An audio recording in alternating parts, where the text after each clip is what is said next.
అధిక బరువు అనేక సమస్యలకు కారణం. సాహితీ యోగా ఆన్లైన్ క్లాస్ లో జాయిన్ అవ్వండి. నమస్తే, వెల్కమ్ టు సుమన్ టీవీ. ఈ రోజు మనతో పాటు ఉన్నారు పొలిటికల్ అనలిస్ట్ చందు శ్రీనివాస్ గారు. ఆయనతో మాట్లాడదాం. శ్రీనివాస్ గారు, మనం వార్తలు చూస్తున్నాము. ఏపీ సీఎం జగన్ మళ్ళీ ఇంకోసారి పవన్ కళ్యాణ్ పైన, అది కూడా తన వ్యక్తిగత విషయాలపైన కామెంట్ చేశారు. ఆడవాళ్ళని కార్లు మారుస్తున్నట్టు మారుస్తూ ఉంటాడు, 3-4 ఇయర్స్కి ఒకసారి పెళ్ళిళ్ళు చేసుకుంటూ ఉంటాడు, 3-4 పెళ్ళిళ్ళు చేసుకున్నాడని, ఇలా తన వ్యక్తిగత విషయాలని ఒక సీఎం హోదాలో ఉన్నటువంటి వ్యక్తి ఇలా మాట్లాడడం చూస్తే మిగతా మంత్రులు కూడా బిహేవియర్ ఎలా ఉంటుంది? అసలు ఒక సీఎం హోదాలో ఉన్న వ్యక్తి ఇలా బిహేవ్ చేయొచ్చు అంటారా? ఇలా మాట్లాడవచ్చు అంటారా? అసలు ఎందుకని ఆ పర్సనల్ లైఫ్ పైన ఫోకస్ చేస్తూ కామెంట్ చేస్తున్నారంటారు? చాలా తప్పండి. ఎందుకంటే వ్యక్తిగత హననం అనేది ప్రజలు కోరుకోరు. ఒకసారి చూస్తారు, 2 సార్లు చూస్తారు. ఇది వరుసగా 4వసారి ఆయన హోదాలో ఉండి ప్రజలు మీకు మ్యాండేటరీ ఇచ్చింది, 151 మంది ఎమ్మెల్యేలు ఇచ్చింది, 22 మంది ఎంపీలు ఇచ్చింది. దేనికి? ప్రజల శ్రేయస్సుని, ప్రజల కష్ట సుఖాలని, ప్రజలకు మీరు ఇచ్చిన మేనిఫెస్టో ప్రకారం పథకాలు ఇచ్చారా లేదా అనేది. అవన్నీ ఇస్తే వై నాట్ 175 అంటే ఓకే. మరి ఇప్పుడు వై నాట్ 175 అన్నప్పుడు ఇప్పుడు 60 మంది అభ్యర్థులను మార్చేస్తున్నారు, మంత్రులే ఒక చోట నుంచి ఇంకో చోట మారుస్తున్నారంటే మీరు మీ అభ్యర్థులు గెలవట్లేదనే కదా, మీ పథకాలు ప్రజలకు చెరువు కాలేదనే కదా.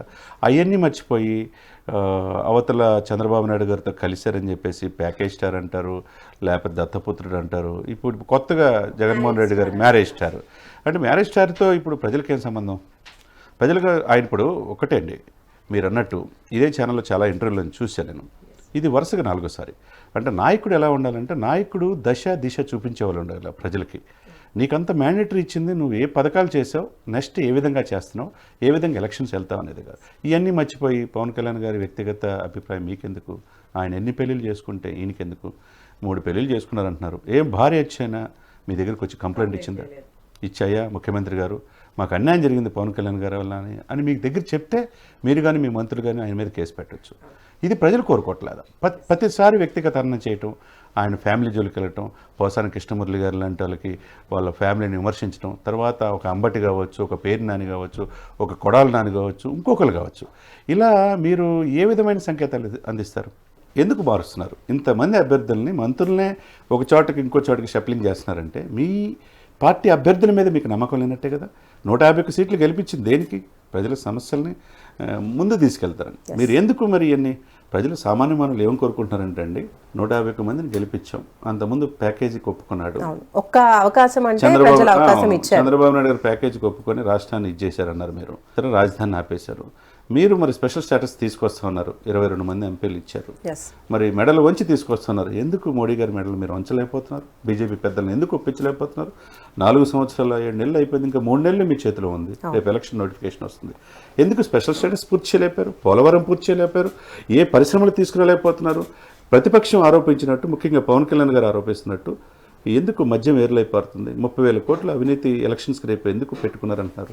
రోడ్లు లేకుండా ఎటువంటి దుస్థితి ఎందుకుంది? ఇవన్నీ పక్కన పెడతండి. ఇవన్నీ ఒక ఎత్తు. ఆంధ్రప్రదేశ్ 5 కోట్ల మంది ప్రజలు కోరుకుంటుందండి స్వచ్ఛమైన పాలన.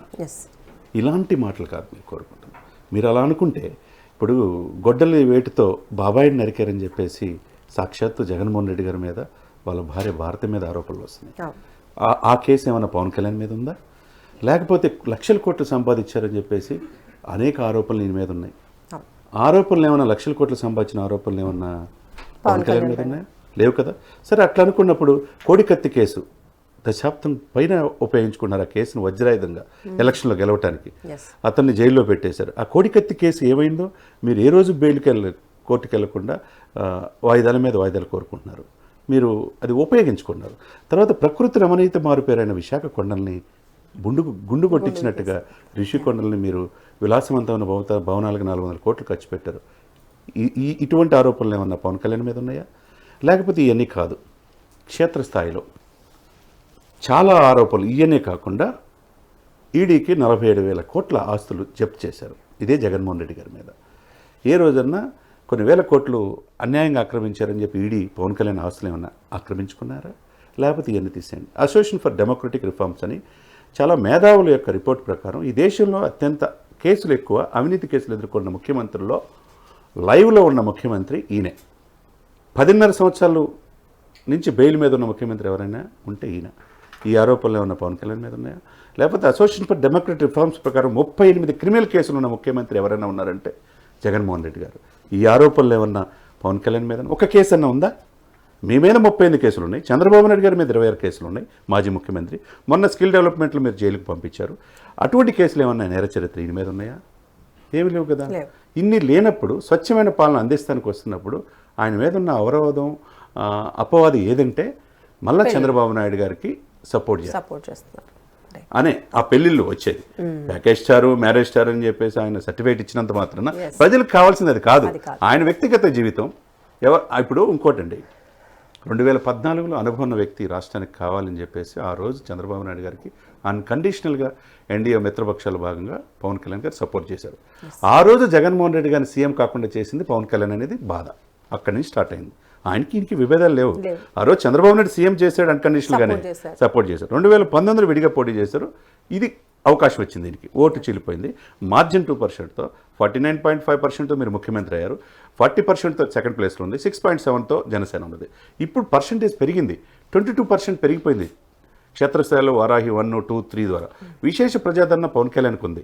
పవన్ కళ్యాణ్ టీడీపీ కలిస్తే ఆయనకున్న 42%, 2% పెరిగి 42 + 22 ఎంత 46, 64 అంటే 36కి పరిమితం అయిపోయింది. అంటే అధికారం స్పష్టంగా ఇప్పుడున్న పరిస్థితుల ప్రకారం పవన్ కళ్యాణ్ టీడీపీతో మద్దతు ఇచ్చి బీజేపీ కూడా రేపు కలిసి వస్తే ఈ 3 పార్టీలు కలిస్తే అఖండ మెజార్టీతో 175కి 120 సీట్స్ పైన గెలిచే అవకాశం ఉన్నది. ఈయన 36%కే పరిమితమయ్యారు. ఆ బాధ, ఆ ఆక్రోశం, ఆ యొక్క మానసికమైన ఆందోళన, ఇదంతా ఏంటంటే పొలిటికల్ గేమ్. పొలిటికల్ గేమ్లో భాగంగా ప్రతిసారి కూడా జగన్మోహన్ రెడ్డి గారు పవన్ కళ్యాణ్ గారి ఫ్యామిలీని మంత్రుల చేత, ఎమ్మెల్యే చేత, చివరికి ఈయన కూడా చేసి ఆయన పవిత్రమైన వివాహ వ్యవస్థ గురించి చెప్తున్నాడు మేడం. హిందూ ధర్మశాస్త్రం గురించి చెప్పి ఆయన చాలామంది ఆరోపిస్తున్నారు. మనం ఆరోపించడం కాదు, ప్రజలు ఆరోపిస్తున్నారు, ప్రతిపక్షాలు అంటున్నారు.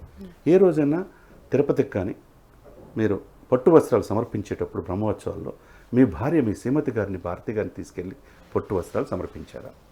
దీనికి సమాధానం చెప్పండి.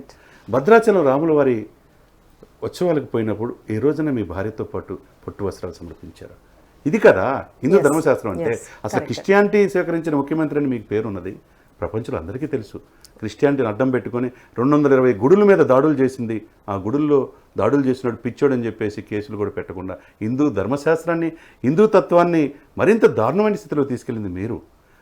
అంతర్వేదిలో రథాలు తగలపెట్టించింది, ఆరోపణలు ఎదుర్కొంటుంది మీరు. హిందూ సనాతన సంప్రదాయం మీరు చెప్పేటప్పుడు మీరు అతి చూసి చెప్పాలి.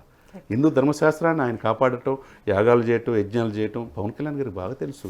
మీరు మరి హిందూ ధర్మశాస్త్రం ప్రకారం మీరెందుకు పాటించట్లేదు? ధర్మశాస్త్రం వ్యతిరేకంగా నాకు 2 బిడ్డలు ఉన్నారు, ఆడపిల్లలు ఉన్నారు 3-4 సంవత్సరాలు కార్లు మార్చినట్టు మారుస్తున్నారు అంటున్నారు. ఇది పద్ధతి కాదంటున్నారు. రేపు ఇటువంటి వ్యక్తిని మీరు కనుక తీసుకుంటే, ఇటువంటి వ్యక్తిని నమ్మి ఓట్లు వేస్తే ఆడబిడ్డల పరిస్థితి ఏంటి? రేపు క్యాడర్ ఈయన స్ఫూర్తిగా 3 లక్షల 3-4 సంవత్సరాలు పెళ్లి చేసుకుంటే ఆంధ్రప్రదేశ్ భవిష్యత్తు గురించి జగన్మోహన్ రెడ్డి గారు ఆలోచించే ముందు అదృశ్యమవుతున్న 30,000 మంది ఆడపిల్లల భవిష్యత్తు ఏందో తెలియదు. జగన్మోహన్ రెడ్డి గారి మీద పవన్ కళ్యాణ్ ఆరోపించినట్టు 30,000 మంది అదృశ్యం అయిపోయి ఎక్కడికి వెళ్తున్నారు తెలియదు. ఈ వాలంటీర్ వ్యవస్థ మాటిన ప్రతి 50 మందికి వాలంటీర్ వ్యవస్థ తీసుకునే సమాచారం సేకరించి వ్యక్తిగత గోప్యత తీసుకుంటున్నారు. ఆ పిల్లల భవిష్యత్తు వాళ్ళ యొక్క వ్యక్తిగత తీసుకోవడం తప్పు కదా అని చెప్పి అంటున్నాడు.